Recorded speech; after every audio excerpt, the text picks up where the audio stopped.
Ek groet vir jou in die wonderlike naam van Jesus Christus ons Here.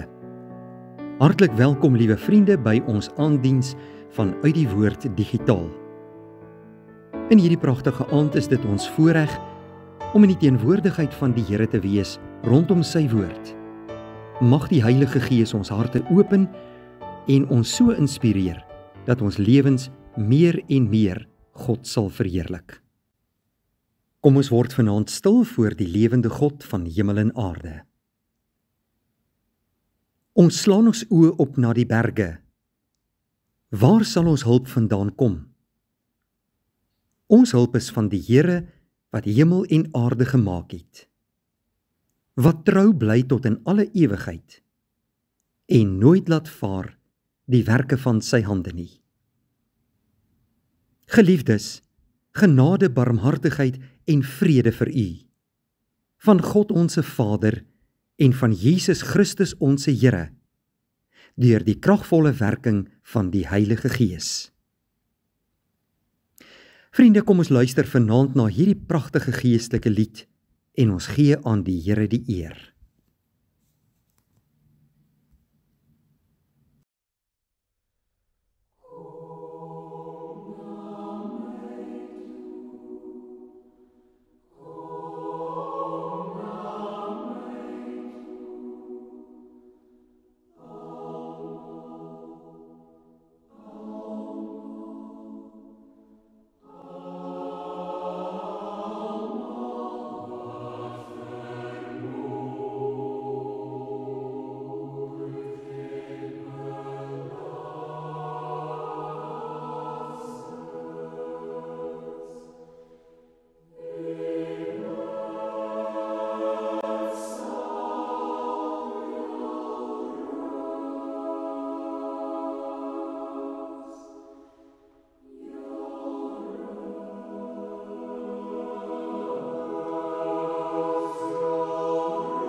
Ons skriflesing kom vanaand uit die woord van die Here uit 1 Tessalonisense 5 vers 17.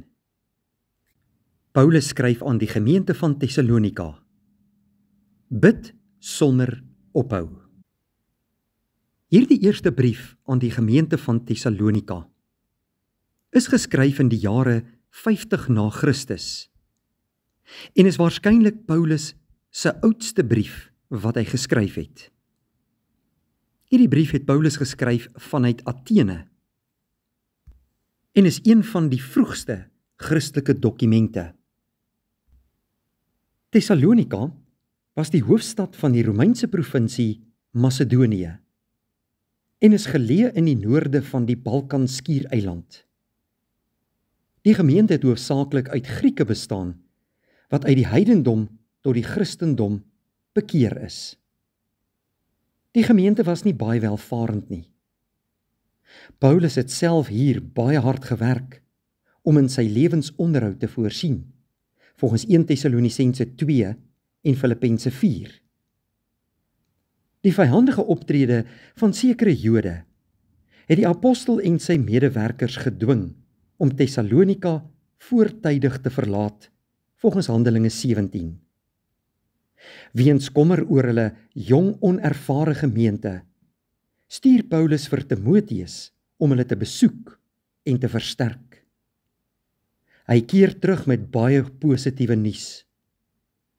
Ten spyte van vyhandige optrede, bly die gemeente standvastig en het hulle 'n voorbeeld vir hulle omgewing geword.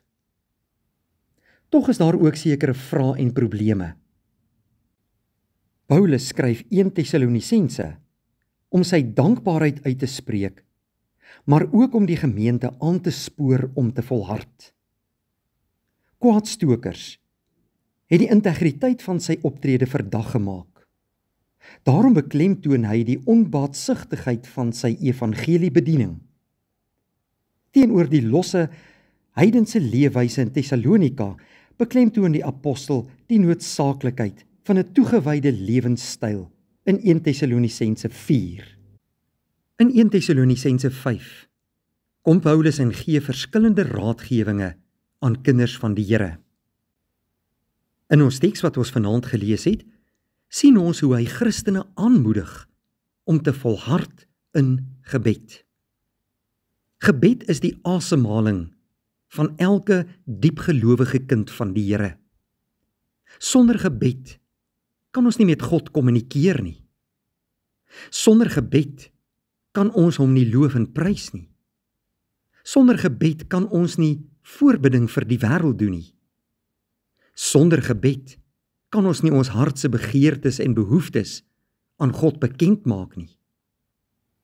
Elke kerk moet 'n biddende kerk wees. En Christene moet biddende kinders van die Here wees. Daarom moedig Paulus die gelowiges van Tessalonika aan om te volhard in gebed. Bid sonder ophou. Dit beteken gedurig. Elke keer as jy geleentheid daarvoor kry, maak tyd vir gebed. Ons weet natuurlik uit die boek van Jakobus, Jakobus 5 vers 16 staan daar, die vurige gebed van 'n regverdige het groot krag. Inderdaad gebeur daar dinge waar kinders van die Here saam bid. Daar is groot krag in gebed.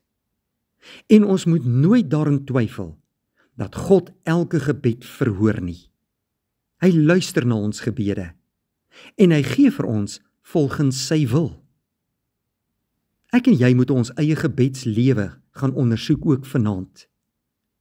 Hoeveel tyd spandeer ons aan gebed? Hoeveel keer in 'n week maak jy tyd om tot God, jou Here, te bid? Geen een van ons kan sê dat ons genoeg tyd aan gebed spandeer nie. As ek en jy die geleentheid het, moet ons bid. Ons moet die Here se naam aanroep.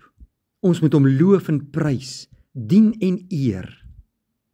Wees versigtig dat jou gebede nie net 'n versoeklysie is nie, maar doen voorbidding vir mense wat dit nodig het, vir God se kerk, maar ook vir jou eie lewe.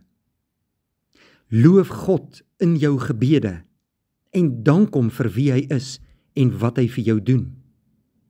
Jou lewe as Christen kan nie sonder gebed wees nie.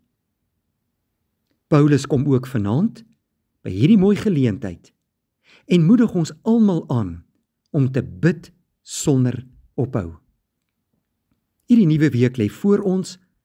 Kom ons vra die Here om ons die krag daartoe te gee en om tyd vir gebed te maak. Kom ons open ons harte vir God. Ons bid tot hom en weet, ons Here verhoor ons gebede. Mag die Here vanaand vir ons seën en opbou in die geloof en krag gee, en die week wat voorlê so inspireer, dat ons lewens hom sal verheerlik. Kom ons bid saam. Hemelse Vader, vanaand wil ons U loof en prys as die enigste ware God, die skepper van hemel en aarde. Ons loof U want U is lief vir ons. U maak met ons bemoeienis. U wil in 'n lewende verhouding met ons staan. Bevestig U woord in ons harte en inspireer ons deur die Gees om ook meer tyd vir gebed te maak. Dankie dat U ons gebede verhoor. Seën ook vir ons die komende week, vergewe al ons sondes en vul ons harte met U vrede. In Jesus se naam bid ons dit. Amen. Vriende, ontvang nou die seën van die Here en gaan lewe in sy vreugde. Die genade van ons Here Jesus Christus en die liefde van God en die gemeenskap met die Heilige Gees bly met elkeen van u van nou af tot in ewigheid. Amen.